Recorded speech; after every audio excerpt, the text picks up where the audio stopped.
Assalamu alaikum hormatly adamlar. Garaşda da baqy tarap ýurdumyzdaky täzelikler hem habarlar bilen tanışdyrýan Watan habarlary gepleşmä başlaýas. Şun hormatly prezident Hoda Gurbanyguly Berdimuhammedow sanly urum arkaly ministrler kabinetiniň başlygynyň käbir orunbatarlarynyň hemde welaýetlaryň häkimleriniň gatnaşmagyna iş matadan geçirdi. Oň dowamyna garaşly döwletimizde ykdysat taýdany mundan beýlekde ösürmek we iratyny durmuş halyagyny has ýokarlanyrmak hemde owy hojalyk pudugyny mögümlüğin işleri ýokary derejede geçirmek babatda öňde durýan wedepeleri ara alınıp masataşyldy. Hormatly prezidentimiz sanly ulgam arkaly geçirilýän iş maslahatyny açyp, ilki bilen ministrler kabinetiniň başlygynyň ýalňyz energetika toplumyna gödäwçi edýän ornatary Abdurrahmanowy güni aragatnaşyga çagyrdy. Vice-premier Neftkaz toplumyna işleriň alınıp baryşy barada hatabat berip, hormatly prezidentimiziň ýol başlygyna üstünlikli durmuşa geçirilýän energetika syýasatynyň netijesinde bu ulgamda uly öňe gidişlikleriň gazanlandygy barada aýtdy. Milli liderimiziň iýligdiril tagallary arkaly puwdugymyň meýlekde depkinli ösürmek maksady bilen maýy oýumlaryň günükdirlýänligi aýratyn bellenildi. Hasabatyň çäklerine dünýäniň bir näçe döwletleri bilen netijeli hyzmatdaşlyk gatnaşyklaryň ösürilýänligi, Türkmen TV gazynyň dünýä bazarlaryna iýerilýän mukdaryny artdyrmak, halkara gaz geçirjileriniň ugurlaryny giňeltmek boýunça döwlet başlarymyzyň odul beren tawşyklaryny üstünlikli ýerine getirmek maksady bilen degişli düzümleriň utgoşkly işiniň ýoly goýulýanyny barada aýdyldy. Hormatly prezidentime de hatabat dinläp, önümçüň diversifikasiýalaşdyrylmagynyň we sanly ulgama geçirilmeginiň Türkmenistanyň ýalňyz energetika toplumynyň kuwatyny artdyrmagyň wajyp strategiýasy bolup durýanyny bellädi. Çünki ösüşleriň belentliklerine tarap anamly gadam urýan ýurdumyzyň ykdysadyetiniň sazyşly ösüşine ýalňyz energetika toplumyna möhüm orun degişidir. Şoňa görä döwletimiz bu ulgamy mundan meýlekde ösürmek üçin maýy goýumlaryny iýligdirli gönükdirýär diýip hormatly prezidentimiz bellädi. Sonra döwlet başlarymyz vice-premier ýüzlenip şeýle diýdi. Abdurrahman biz ýakynda Türkmen Gaz döwlet konsernine we Türkmen Geologiýa döwlet korporasiýasyna maýy goýum teristlerini bölüp berdik. Häzir men hem Türkmen Neft döwlet konsernine 250 milyondan gowrak manat meşhurdy maýy goýum teristlerini bölüp bermek barada hem kararda gol çekjek. Ýurdumyzda maliýe ykdysady ulgamyň ösürmegi, äger ulem ykdysady mümkinçilikleri doly derejede hemde hemme taraplaryny amala aşdyrmagy, parasatdan öňde urjam syýasatymyzyň ýardym edýändigini aýdyn sasyýetleýär. Almy çemeleşme, sowatly hojalyk we strategik meýlanmalar onuň tapawatda aýratynly bolup bolmady diýär.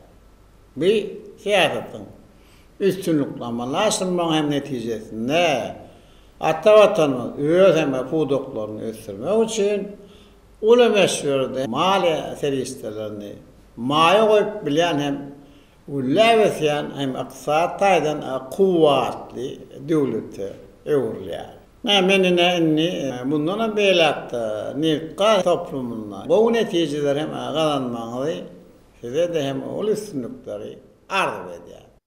Hormatly prezidentime de degişli karara gol çekip, ony sanly ulgam arkaly vice-premier berdi. Vice-premier puwduga has ösürmäge gönükdirip, uly meçherde maýy goýum terişlerini bölüp bermek barada gol çeken karar üçin hormatly prezidentime de ulgamyň ekli işgärleriniň adyndan tüý sürekden hoşallyk bildirdi. Hemde öňde goýulan wezipeleri dogry derejede wagtyny we ýokary hili ýerine getirmek ugruna ähli tagallalaryny gaýgyrmajakdyklaryna milli liderimiz anandyrdy. Soňra hormatly prezidentimiz sanly ulgam arkaly geçirilýän iş maslahatyny dowam edip, ministrler kabinetiniň başlygynyň ornatary Toýlyewy güni aragatnaşyga çagyrdy. Vice-premier gödäwçi edýän ulgamlaryna alınıp barýan işleriň ýagdaýy, hyzmatanyna almaň dürli gullar boýunça ýaş alymlar taýýarlamak babatda alınıp barýan işler barada hatabat berip, wekinli ýaşlarymyzy aspirantura we doktorantura kabul etmek baradaky resmi namany hormatly prezidentimiziň garamagyna götürildi. Meýerim bolşýaly alymly gomly ösürmek, almy we intellektual kuwaty puwturandyrmak, alymyň dürli gullar boýunça alymlary we ýokary derejeli hünärmenler taýýarlamak meselelerine döwlet derejesinde möhüm ähmiýet berilýär. Türkmenistan'ın prezidentinin yurdumuzda 2019-2025 ýyllarda durmuş ykdysat taýdan ösürmegiň maksatnamasynda we Türkmenistan'da 2019-2025 ýyllarda sanlyk ykdysat ösürmegiň konsepsiýasynda hemde saglyk döwlet maksatnamasynda ýöňde bolan wezipeleri üstünlikli durumça geçirmek, şeýlekem alymyl gowamynyň işini mundan meýlekde kämilleşdirmek, sanly ykdysaty dolandyrmak, innowasion tehnologiýalardan baş çykarýan hünärmenleri taýýarlamak, ýaş alimlaryň täze neslini kemale getirmek maksady bilen ýurdumyzyň degişli ministrlikleri we puwdoklaryň dolanyş edarlary bilen birlikde maksatnamalaryň işler geçirilýär. Hormatly prezidentime de hatabat dinlep şeýle diýdi. Toyly Allah'ın ve bilim ol bizim üstünlüklerimizin ve ösüşümüzün bünyadi olup durýar. Bir kırada olutunun bağıtiyat doğruna hem bir giyin gerimli maksatnamaları hem meyilnamaları üstünlükli durmuşu geçirýär. İnovasyonlar hem täze teknologiýalar ulanmak bilen ýöňde barjy tejribeler hem alman gazananlaryna dayanýar. Olar halk, hozurluk toplum hem puwdoklaryny iýerli ornaşdyryp hem de ykdysady, siýasy, medeni bilim mümkinçiliklerini ýokaryndyrıp biz ata-watanymyzy iýerli ösüş ýolunyň öňe alyp barýar. Näme şoňra biziň dehinli ýaşlarymyzyň okamagy, almaýan mümkinçiliklerini ýokalyndyryp ören mühimdir. Men ýaly hem bir buýruga gol çeksek, hem resmnamanyň dole hem amalaşdyrmagyň gödekçilikde saklan. Şoňla baglykda hormatly prezidentimiz degişli buýruga gol çekdi. Hemde bir resminamany Sanul Gomarkaly vice-primeri berdi. Toyly biz sapardan soňra hem 3 gün dowamyny karantin hem ýagdaýda öýe işlemler alyp bardyk. Yani yeşenme, duşunma hem tişenme, görüşme ýalyk saglamanlyk ýagdaýlar gowy. Şoň üçin men sizi ýagny Türkmenistanyň hem keteleriň ýaýraman hem garşy göreşýän hem adatdan da şeýle topunyň başga kılnak karara da ýene-de gol çekýär. Şoňla baglykda döwlet başlarymyz Türkmenistanyň ketelleriň gaýramana garşy görüşýän adatdan naşar topornyň başlygynyň ornmasary, Taglyk Goreş we Derman Tenagaty ministri Aman Nepesewiň Türkmenistanyň ketelleriň gaýramana garşy görüşýän adatdan naşar topornyň başlygynyň wezipesini wagtlaýyn ýerine getirmekden boşadylynyny aýtdy. Hemde degişli karary gol çekip ony vice-primeri berdi. Hormatly prezidentimiz sözüne dowam edip, ýurdumyzda ýöňüne alyş arasaçylyk şäherlerini geçirmegi we bir gurda alınıp bolýan işleri gödekçilikde saklamagy dowam etmegiň maksady laýykdygyny belläp, halkymyzyň saglygynyň döwlet siýasatymyzyň möhüm ileri tutulýan ugur bolup durýanyna üns çekdi. Şoň bilen baglykda döwlet başlarymyz saglyk döwlet maksatnamasyndaky belirlenen wezipeleriň ýerigderli durmuşa geçirilmeginiň ähmiýetini, şonuň ýanynda saglyk goreşlygymyny degişli zerur hasaplanýan desgalary gurmagy dowam etmegiň wajypdygyny bellädi. Hormatly prezidentimiz bir ugurda halkara pediatriýa merkezini hemde paýtagtymyzda ýene-de bir stomatologiýa merkezini gurmagyň maksady laýyk boljakdygyny aýtdy we vice-primeri bu meseleleri düýpli öwrenmegi taşyrdy. Vice-premier Xitay Halk Respublikasyna bolan iş saparyň başynda Türkmenistanyň prezidentiniň we Xitay Halk Respublikasynyň başlygynyň arasynda ýokary derejede geçirilen gepleşikleriň netijeleri boýunça Xitaydan 5 million sany vaksinanyň iki ýurdun we olaryň halklarynyň arasyndaky dostluk gatnaşyklaryň nişany hökümine berilendigi üçin hormatly prezidentimize tüýs ýürekden hoşallyk bildirdi. Bu işleriň halkymyzyň saglygyny goramakda, ýokunç ketelleriň aralaşmagynyň öňüni almakda möhüm çäreleriň biridigi bellenildi. Soňra hormatly prezidentimiz Ministrler Kabinetiniň başlygynyň ornmasary Gylyjewi güni aratnaşyga çagyrdy. Vice-premier garaşdyrlyk gyllaryna dokma tenagatynyň miýdemiz uly binýadynyň düredlendigini, şonuň ýetatyna bolsa, häzirki wagtda bu puwdogyň işiniň ýokary derejede ösüş ýoluny düşündigini aýtdy. Diyarımyzyň ýerli künjeklerine bina edilen zavod, fabrikler bugün dokma toplumynyň ýetatyny emele getirýär. Puwdogyň öýrençik kärhanalaryna häzirki zamanyň iň kämil tehnologik enjamlary ornaşdyrylýar. Hemde sany ulgamyň mümkinçilikleriniň netijeli peýdalanylýar. Döwrewap tehnologiýalardan oňat baş çykarýan işine ussat, kämil hünärmenleriň taýýarlanmagyna uly üns berilýär. Olaryň ihlasly işler netijesinde ýokary hili taýýar öňümler öndürilýär. Vice-premier Türkmenistan'da dokma tenagatının yokor texnologiyalik kerhanlarynyň atarının barha artýanygy barada edip, bu gurdu teri toplumlaryň şol sanna geçen ýyl milli liderimiziň tagallarlary netijesinde Akyl vilayatynyň Qaky we Babadaýhan etraplaryna gurulyp işe girdilen döwrebap dokma toplumlarynyň üstünlükli iş edilýänini, olarda çykarylýan ýokary hili öýünleriň görnüşleriniň köpelýänini bellädi. Ekologiýa taýdan arasy bir öýünler içerki we daşarky bazarlarda uly istek bildirilip alınýar. Bugün yurdumyzyň dokma toplumlaryna dürli harit nişanlary bilen giňden tanalýan öýünler öňdürilýär. Vice-premier Dokma Tenagaty Ministrliginiň Dokmaçylar Medeni Merkeziniň binasyny gurmak hakynda kararyny taslamasyny hormatly prezidentimiziň garamagyna götürildi. Hormatly prezidentimize hatabat dinläp, bir karar döwletimiziň bagtyarlyk döwründe ýöňdebarjy tehnologiýalary ýurdumyzyň we dünýäniň iň gowy tejribesini kullanmagyň hasabyna dokma tenagatynyň çalt tepkileri bilen öýtürilmegi netijesinde ýurdumyzyň dokma öýünleriniň diňe bir içerki bazarlarda däl, eýtem daşary döwletlerde de beýsejige okuyplygyny ýokalandyrýanyny aýtdy.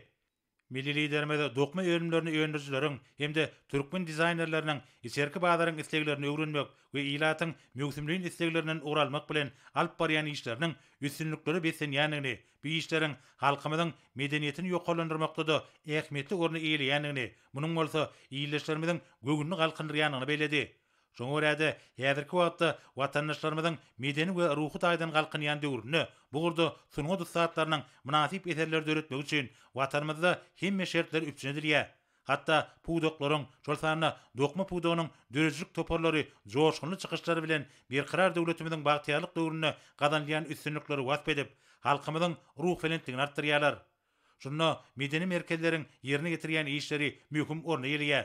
Şoňa görä-de biz bu ugurda alyp barýan işlerimizi mundan meýlekde dowam etmeleri sep bellemek bilen hormatly prezidentimiz şeýle diýdi.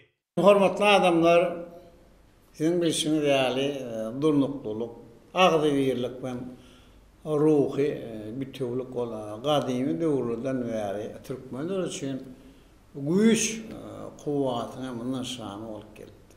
Şoňa görä-de mehruan toprağın güllä wesmegini we halkyň awadançylygyny beýik türkmen şahyalaryň hem akyllarlaryň ruhy gymmatlyklaryny beýan edende bilen baglanşdyrmagy ýöneligi däller. Dünýäde diňe bir ýokary ykdysady kuwaty bilen däl. Eýdem ruhy baýlyklar bilen akrar eden biziň döwletimiz meden taýdan giňden alışmak. Tarihi medeni mirasyny ýaymak baradaky siýasatyň işçiň durmuşy geçirýär.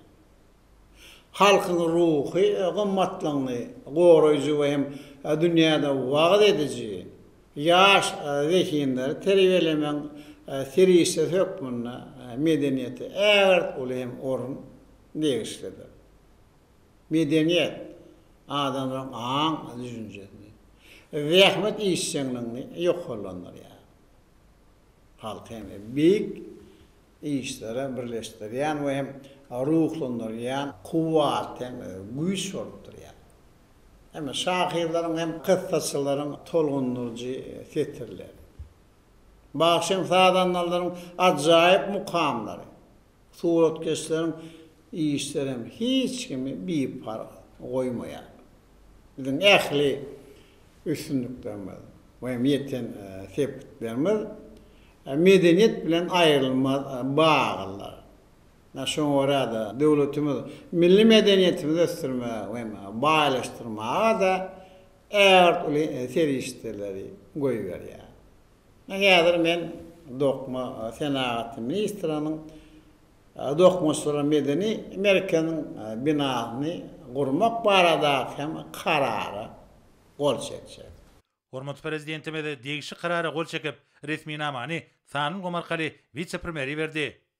Vice-premier ähli dokmaçylaryň şol sanna pudogyň aýdymsaz we tanys dörejlik toparynyň adyndan Dokmaçylar medeni merkeziniň binasyny gurmak hakyndaky karara gol çekeni üçin hormatly prezidentimize tüýs ýürekden hoşallyk bildirip, bir resmi namanyň dokma toplumyny ýöňde golan wezipeleri üstünlikli ýerine getirip, geljekde hasy bilen sepkitleri getmäge uly itergi berjekdigini aýtdy. Hemde milli liderimize berk jan saglyk we uzak ömür arzu etdi. Men hem özgelemde sunwat, dörejilik işgärlerine bundan beýlekde Allaham joşuny hem uly üstünlikleri arzu edýär.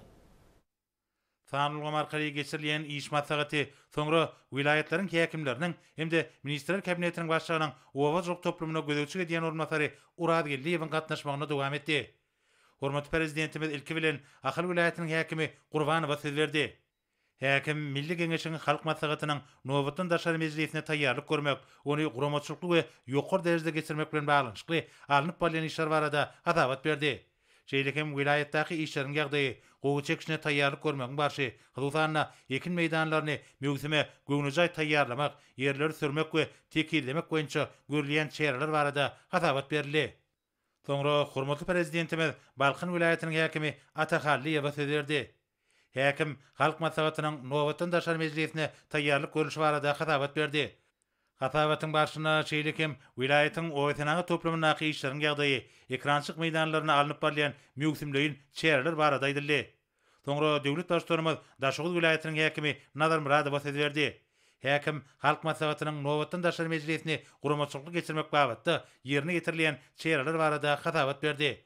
Şeýlekem wilayatyň gowy çekiljek meýdanlarynyň ekşi möwsümine taýýarlanyşy, sürüm we tekilliş işleriniň barşy hemde gowy çekişini geçirmekde ulanjak teňkeler we gurallary abatlap, möwsüme dogry taýýar etmek, paýty öňürleri zerur bolan tohum bilen üpşin etmek ornuna görülýän çäreler barada hatabat berdi.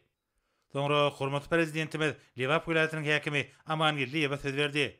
Häkim Milli Geňeşiň halk maslahatynyň nowatdan daşary mejlisine taýýarlyk görmek, ony guramaçylyk we ýokary derejede geçirmek bilen baglanşykly ýerine getirilýän çäreler barada hatabat berdi.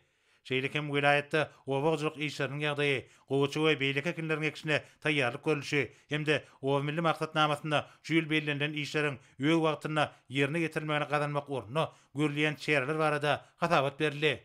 Soňra hormatly prezidentimiz Mar wilayatynyň häkimi Anneberdiýew söz berdi.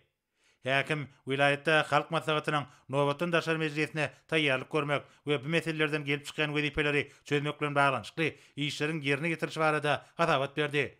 Şeýlekem häkim alınıp barýan owagjyk işler barada aýdyp, gowçy sürüp ýetişdirmäge beýlenip berilen ýerleri ekşi möwsümine taýýarlamak, bugdaýa iýdek etmek hemde beýleki güýek we bagça ekinlerini ösürip ýetişdirmek boýunça ýaýwanlandyrylan çäreler barada adabat berdi. Soňra döwlet başçylygymyz ministrler kabinetiniň başçylygynyň ornatary Urad Geldiýew söz berdi. Vice-premier gödekçi edýän düzümlerine ýerine getirilýän işleriň netijeleri häzirki wagtda wilayatlarda alınıp barýan meýdan işleri, şeýlekem ýurdumyzyň owagjylygyny toplumyň esasy ösürmek boýunça ýaýwanlandyrylan özgertmeler barada adabat berdi. Hormatly prezidentimiz hatabatlar dinläp, ýurdumyzda adyk bolşugyny üpşin etmek boýunça ýöňde durýan wezipeleri üstünlikli ýerine getirmegiň wajypdygyny bellädi. Owajyk puduny ösürmekde almy taýdan esaslandyrylan çemelişmeleriň netijeli peýdalanmagyna, oýtanagy toplumyna ýöňde barjy sany tehnologiýalaryň ornaşdyrylmagyna, tuý serişleriniň erejeli peýdalanmagyna möhüm ähmiýet berilmeliler. Milli liderimiz ýerlerine gollap bermek we owagjygyny ösürmek boýunça munun meýlekde maksatnamalaryň işleriň amala aşyryljakdygyny belläp, bu ýurda ýene-de sanyjy günden geçirijek Türkmenistanyň Milli Geňeşiniň halk maslahatynyň nowatdan daşary mejlisinde kabul etmek gödüňle tutilýän bir karar döwletiň täze ýamynyň galkynşy Türkmenistany 2020-2050 ýyllarda durumjyk saatlardan ösürmegiň milli maksatnamasynda da möhüm wezipeleriň ileri tutunýanlygyny belledi. Şoňa görä geljek 30 ýyla niýetlenilen bu maksatnamanyň taslamasy ara alınıp maslahatlaşylanna hiç bir zat ünsün düşürilmeli däldir diýip hormatly prezidentimiz aýtdy. Şoňa bilen baglykda döwlet başçylygymyz halk maslahatynyň nowatdan daşary mejlisini hemme taraplan guramaçylykly we ýokary derejede geçirmek boýunça birnäçe degişli taşyklar berdi. Hormatly prezidentimiz sanly gomarkaly geçirilen iş maslahatyny jemläp, oňa gatnaşanlara berk jan saglyk we maşgala awadançygyny hemde bir karar watanymyzyň gülläp etmeginiň, halkymyzyň awadan we bagtyar durmuşynyň beýikligine alyp barýan işlerine uly üstünlikleri arzu etdi. Indi bolsa Türkmenistan prezidentinin gol çekeni resmi nämeler bilen tanış edýäs. Türkmenistan prezidentinin karary bilen Türkmenistanyň keserlen ýaýramana garşy görüşýän adatdan daşar topornyň başlygynyň ornatary, saglyk uruş we derman senaty ministri Aman Epesow bu toporyň başlygynyň wüzipetini wagtlaýyn ýerine ýetirmekden boşadyldy. Yurdumyzyň neft-gaz pudugynyň öňünde goýan wüzipeleri üstünlikli durmuşa geçirmek hemde neftiň çykarlaýan möçürini artyrmak boýunça göz öňünde tutulan işlerini öz wagtynda amala aşyrylmagyny üçin etmek maksady bilen Türkmenistanyň prezidenti karary gol çekdi. Resmi näme laýykda Merkezi Banky Türkmenbaşy Paýdarlar Täjirçilik Bankyny Türkmen Neft Döwlet Konserni neft-gaz ýataklaryny gözlemegiň we özleşdirmegiň hasabyna neftiň çykarlaýan möçürini artyrmak boýunça göz öňünde tutulan işleri maliýeleşdirmek üçin garşy serişlerini bölüp bermek tapşyryldy.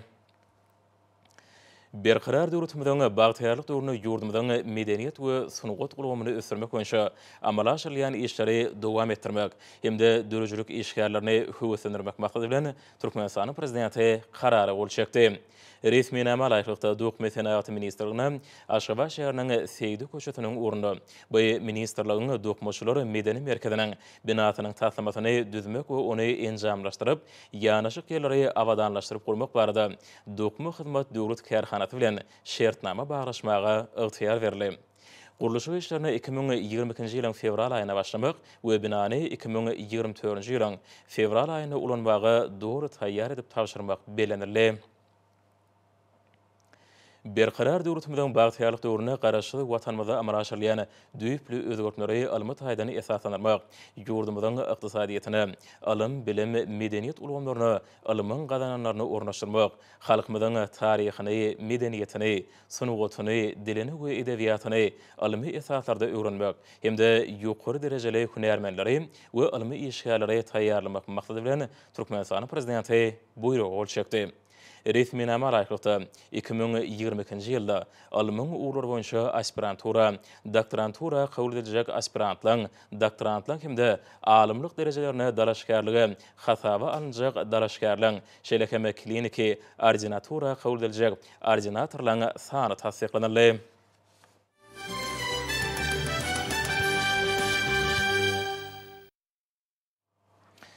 Türkmenistanyň Milli Geňeşiniň halk maksadynyň nowatdan daşary mejlisini geçirmekligi görülýän taýýarlyk, onu serediljek meseleleriň il ýurt bähidine gönükdirilen ony wagt etmekle başlanan maslahatlary häzirki günlerde giňer merli. İşin häzibesinin maslahatlarda watanymyzyň beýik üstünlikleriniň, diýarymyzyň ykdysady kuwatyny hasam putulanyrmagy, halkymyzyň durmuş derejesini ýokarlandyrmagy gönükdirilen özgörtmeleň ähmiýeti düşünülýär. Hukuk esasları ýurdumyzda amalaşyrylýan durmuş ykdysady we demokratik özgörtmeleri putulanyrmak hemde ösürmek maksady bilen hereket edýän hukuknamalary, üýtgetmeleri we goşmaçylary girizmek bilen baglanşykly täze kanun tasdimlaryny taýýarlamak dowam edýär. Hormatly prezident we döwlet durmuş ykdysady maksatnamalaryny mundan belägem üstünlikli durmuşa geçirmekde kanunçylyk işiniň möhümdigini noktaýar. Şunun bilen baglykda hormatly prezident we umumy ikrar edilen halkara hukuk resminamalaryny içkin seljermegiň döwlet siýasatynyň ileri sürýän uğurlar bilen bir hatarda ulary milli kanunçylyk tejribesinde nazar almagyň zerurdan belli. Hormatly prezident we kanun çykarjylyk ulgamyny tejribe aşmaga Türkmenistanyň demokratik hukuk döwleti hökmünde ösüş ýoluny toplany taryhy tejribesi hemde berqarar döwletimiziň bagtyrlyk döwrüne gazanan üstünlikler bilen halkara jemgyýetçiligini giňden tanışdyrmaga ýardam berýän halkara hyzmatdaşlygyny hemde parlamentary gatnaşyklary mundan beläkde işleňleşdirmegiň möhümdigini belli. Ýakyny ýurdumyzda möhüm syýasy wakanyň Türkmenistanyň Milli Geňeşiniň halk maksadynyň nowatdan daşary mejlisinde ýurdumyzda ýakyn döwrçüne durmuş ykdysadydan ösürmegiň maksatnamasynyň wüzipelerini ara alyp maslahatlaşyjak berenilýär. Halk maksadynyň öňde boljak mejlisine geljek 30 ýylyň dowamyny ýurdumyzda syýasy, ykdysady, durmuş we medeni taýdany ýokary depkinler bilen ösürmek hemde milli garaşdyrmyň we baky bir taraplamyň esaslaryny mundan belägem berkitmek üçin zerur çärelerini göz öňünde tutuljakdygy ähli uğurdaky ösüşdirmede şertlenýär. Yurdumdan Nevtgal toplumynyň binasyny Türkmen Döwlet Kanseriniň guramagyna geçiren hoşalyk masady işin hiyetde wesende. Çykşyda nur hormat prezident bilen pudugy ýetirmek boýunça gol çeken resmi namatynyň şeride öňde goýan wezipelere durmuşa geçirmegiň möhümdigini belediler. Bellenşi ýaly hormat prezident bilen taşryk boýunça ýanyňyz energetika toplumyny alman hemde halkara tejribesiniň soňky gadanlaryny ornaşdyrmak, tebii gady we newtiň gadal balynyşynyň ulaňa gaýtadan işiniň önümleriniň önümçülüğiniň möçörlerini artdyrmak maksady bilen degişli işler geçirilýär. Önümçülüge täze tehnologiýalary ornaşdyrmak şeýle hormat prezident bilen taşrygyna laýyklykda daşargut kampaniýalarynyň öňde barjy tejribelerini we iň täze enjamlaryny öwrenmegiň hemem peýdalanmaň hatabyny goýulan önürçiligini ýokurlandyrmak maksady bilen görülýän şäherler bardy. Giň işleýän gurrun edildi. Iqtisadiýetimiň biniýatlyk pudugyny neft gasynatyny mundan belägem ösürmek, oňa düşüwüntli bolmagyny gadanmak, netijede girdeji berýän öňde barjy puduklaryň birini öwürmek döwlet syýasatymyň ileri sürýän esasy uranyň biri de aýratynlyk taly. Pudugyň işleri öňde goýan wezipeleri ýerine ýetirmekde neft gaz urumyny ösüşlere gadanmakda ihlasy iş edecekliklerini inandyrdylar. Ähli taraplaryny goýlaw üçin hormat prezident hoşallyk bildirdi. Häzirki wagtda ýurdumyzda ýokary talaplara laýyk gelýän önümleri önürmekligi aýratyn ünsürli. Bu urun ösürilmegini hormat prezident bilen möhüm wezipeleň bir hökmüne kesýetdi. Täze önümleri önürmekde telekeçilemede netijeli işleri amal aşyrýar. Halkyň arkadary zamanasy ýylynyň başynda önümçilik toplumy Akbuğda etrabynyň çägindäki Senagat zowlugyna yerleşýän Täçil hususy kärhanasy täze görnüşli önüme önürip başlady. Anwar Harit nişany bilen 3 görnüşde taýýarlanylýan köpürjükli sabyn hünermeliň bellemegine görä 50 ulanyny peýdalanylýan soň möçörüni 35 götürmeçelli taşyýatlamaga ýardam edýär. Bu bolsa kärhanada ýokary kiyirli ekologiýa taýdan arasy önümleri önürmäge aýratyn ähmiýet berilýändigini tasdikleýär. Hormatly prezidentimiň milli iqtisadiýetimizi hususul goýmaň paýyny artdyrmak, kiçik we orta telekeçiligi gollamak boýunça zerur kanunçylyk binýadyny döretmek hemde hususy işgürlügi ösürmek üçin ähli şert mümkinçilikleri döretmek baradaky tagallalaryndan ruhlanýan Türkmen telekeçileri watanymyzyň ösüşlerine münasip goşun toşmak uğruna ihlas bilen zähmet çekýärler. Hususul goýmaň wekilleri milli iqtisadiýetimiziň täze urlaryny ösürip, ýurdumyzy dünýä bazaryna bäteşligi ukyply önümleri öndürýärler. Türkmen telekeçileri arasaçylyk serişdeleri bilen diňe bir ýurdumyzy öpçün etmän eýsem öz önümlerini goňşy döwletlere de eksport edýärler. Bu urda öňde barja tejribe eýe bolan hususy düzümleň birem Türkmenistanyň senagatçylary we telekeçiler birleşmesiniň agdaty bolan Täçil hususy kärhanasydyr. Hususy kärhanaň önümleriniň halkara hili we howpsuzlyk talaplaryna laýyk gelýändigini we kärhanada işleň talaba laýyk ýola goýulanyny tasdikleýän halkara güwänamalaryna münasip bolmak bolsa, Türkmen telekeçileriniň barha kämilleşip, dünýä ýolunlaryna laýyk gelýän önümleri öndürýändigini görkezýär. Täçil hususy kärhanasynyň öndürýän önümleri diňe bir içerki bazary öpçün etmän eýsem Eýran, Owganistan, Azerbaýjan, Gazagystan we Kyrgyzstan ýaly goňşy ýurtlara da eksport edilýär. Senagat pudugyny iş alyp barýan hususy telekeçiliň üstünlikleri, arkada prezidentimiň başyna başlan çoňur oýlanşykly ykdysady özgertmeleriniň ajaýyp meýwesiri, döredilýän giň şert mümkinçiliklerden göwnleri ganatlanýan telekeçiler, munun beýlägem, daşar ýurtlardan getirilýän haritlaň orun tutýan we eksporta niýetlenilen önümleň önerilişini ýokurlandyrmak, täze iş orunlaryny döretmek arkaly milli ykdysadyýetimiziň okunly ösüşlerine münasip goşun toşmagy maksat edilýär. Hormatly prezident bilen ýurdumyzda döwre piraçxanalar gurmak hem halkymyzda ýylaçxana şertlerini ýetişdirilýän önümlerini bol elin üçnetmek barada öňde goýan wezipelerini durmuşa geçirmäge Mary welaýatynyň işgür telekeçileri özleriniň münasip goşuntlaryny goşýarlar.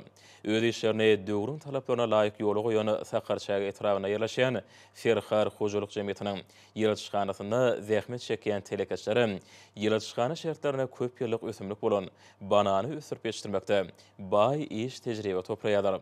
Halkyň arkadaky zamanasy ýylynda bu ýylaçxanada ýetişdirilýän banan hasyrlary tapgyrlaýyn ýonalyp ilata getirilýär.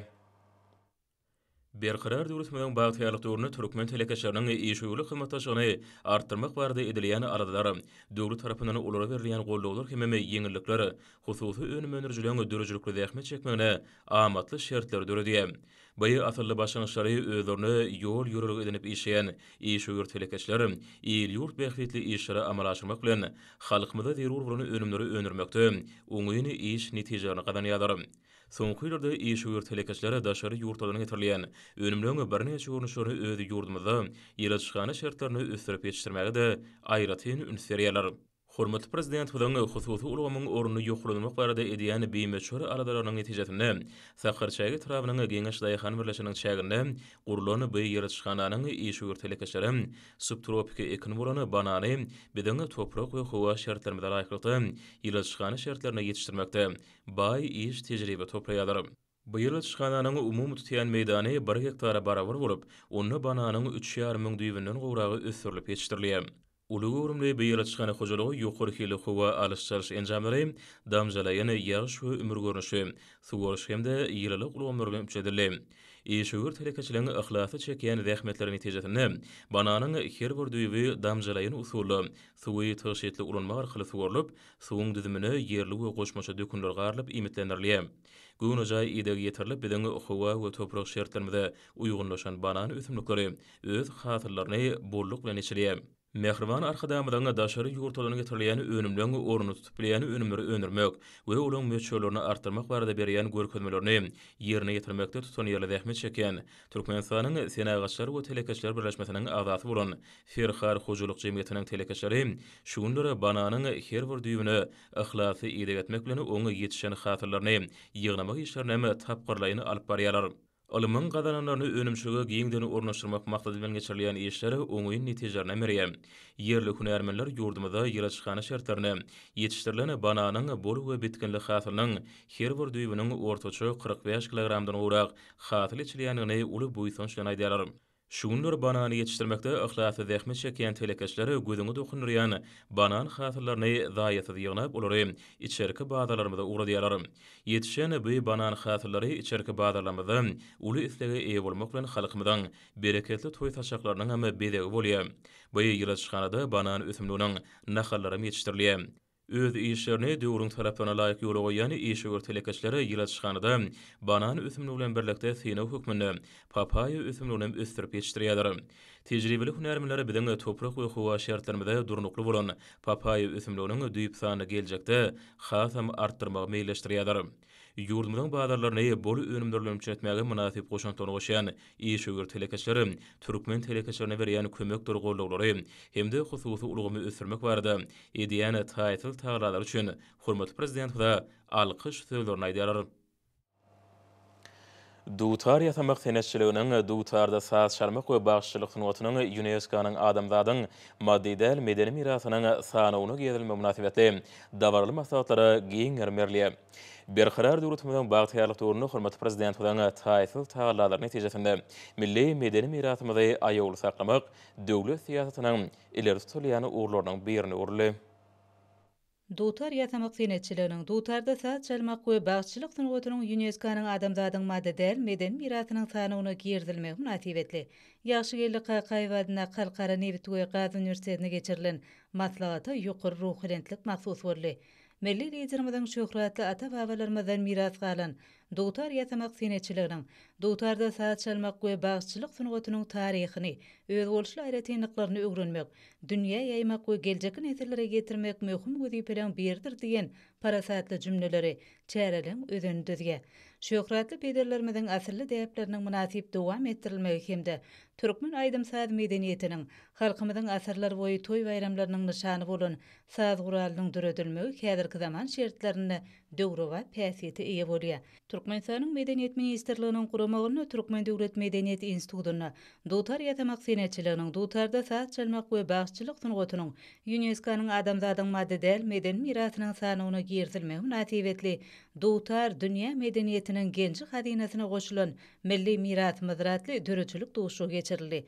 Duşukda bay medeni mirasymyzyň genji hazinasyna urulan türkmen dutarynyň gelip çykyşy, taryhy, türkmeniň günnelik durmuşynyň orny, dutar ýatamak senetçiliginiň aýratynlyklary, dutarda saz çalmak we başçylyk sunugatynyň şuňky ähmiýeti barada gurrun berildi.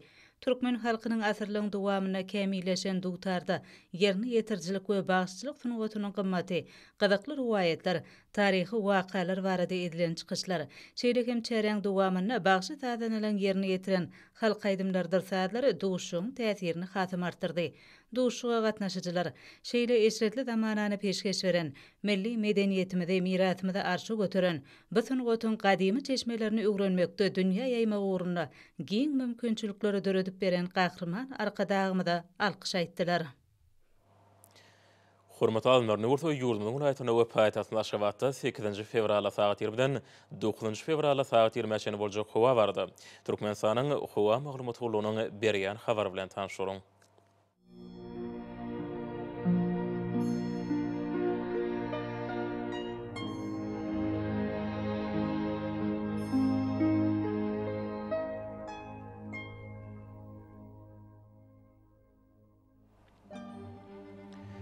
Balkan vilayatyna üýtgäp durýan burutly howa bolup, günorta nordan tilde sekundda 9-4 metre ýetýän şemal utar. Howa gijetine 1-6 gradus günüdine 14-19 gradus kenary etraparynda 8-13 gradus maýly bolar.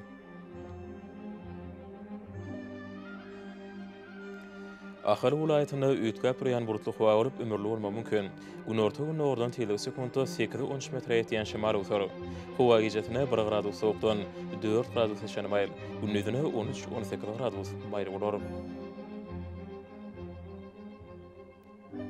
Mary vilayatyna üýtgäp durýan burutly howa bolup, ömürli bolma mümkin. Günorta nordan tilde sekundda 9-14 metre ýetýän şemal utar. Howa gijetine 2 gradus sowukdan 3 gradus eşen maýl, gündüzine 12-17 gradus maýly bolar. Lewap vilayatyna üýtgäp durýan burutly howa bolup, günorta nordan tilde sekundda 9-14 metre ýetýän şemal utar. Howa gijetine 4 gradus sowukdan 1 gradus eşen maýl, gündüzine 10-15 gradus maýly bolar.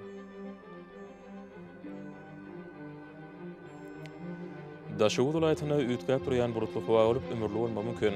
Günordan tilde sekundda 8-13 metre ýetýän şemal utar. Howa gijetine 4 gradus sowukdan 1 gradus eşen maýl, gündüzine 5-10 gradus maýly bolar.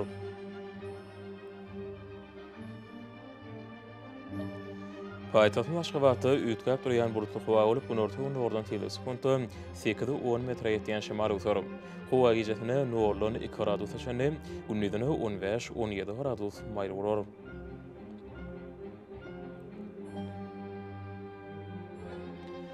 Ýurdumyň şu fevral aýynyň 9-nyna magnetik hadisasynyň durnuksyz ýagdaýda bolmany aşylýar.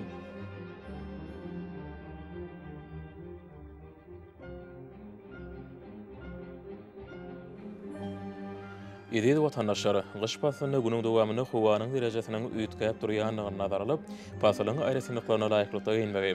Şeýle hem häzirki wagtda howada tozan bölejikleriniň hadadan 6 göterim artmagy we howanyň akymynyň üýtgenmegi bilen baglanşykly howa şertleriniň adamyň bedenine ýetirip biläjek oňoýsuz täsirleriniň öňüne almak maksady bilen agyz burun örtügini ulanmaklygy maslahat berýär.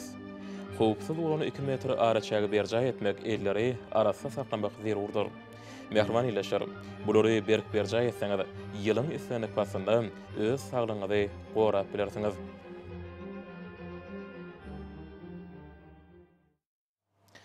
Mehriban adamlar, şundan watan habarlary peşiňize jemleýäs. Berkarar döwletimiziň bagtyarlyk döwründe ata watanymyzy Türkmenistan ähli wagtlarda ösüşýär etýär. Ähli ösüşleriň ödenine bolsa halkyň behfidi bar. Çünki biziň ýurdumyzda döwlet adam üçindir. Hoş sag bolun, edi dileşer.